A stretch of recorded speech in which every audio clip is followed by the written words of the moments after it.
The ancient Egyptians had a fascinating idea about the afterlife. They believed that when a person died, it wasn't the end.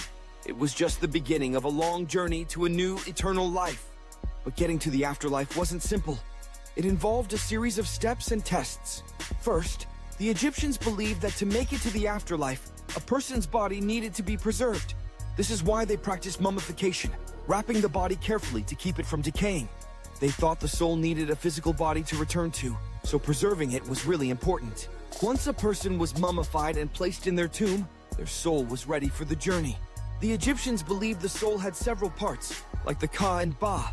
The Ka was like a life force, while the Ba was a part of the soul that could travel between the world of the living and the dead. After death, the Ka and Ba needed to be reunited in the afterlife to create a complete soul, which is why they placed items and food in the tomb to nourish the Ka. The soul then began a journey through the underworld, which they called the Duat. The Duat was filled with strange landscapes, gods, and creatures. The journey through this Duat could be dangerous, with challenges along the way. To help the soul navigate, the Egyptians included a Book of the Dead in the tomb. This wasn't an actual book, but rather a collection of spells and instructions to guide the soul safely to the afterlife. The big test at the end of the journey was called the weighing of the heart. The Egyptians believed that a person's heart contained their deeds and thoughts. When they reached the hall of the god Osiris, the god of the afterlife, their heart would be weighed against the feather of Maat, the goddess of truth and justice.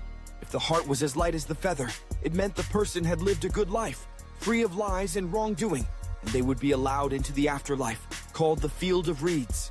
This was a paradise where they could live forever, reunited with loved ones, and enjoying all the things they loved in life. But if the heart was heavy with wrongdoing, it wouldn't balance with the feather. In that case, a creature called Ammit, part lion, part hippo, and part crocodile, would devour the heart, and the soul would be destroyed forever. For the Egyptians, this was the worst fate because it meant they would never reach the afterlife. So, in ancient Egyptian belief, the afterlife was a journey where the soul had to pass through the Duat, survive various challenges, and finally have a pure heart to enter paradise.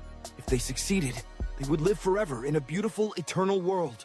But they had to live a good life and prepare well to make it there safely. If you like this and want to see more, please like and subscribe.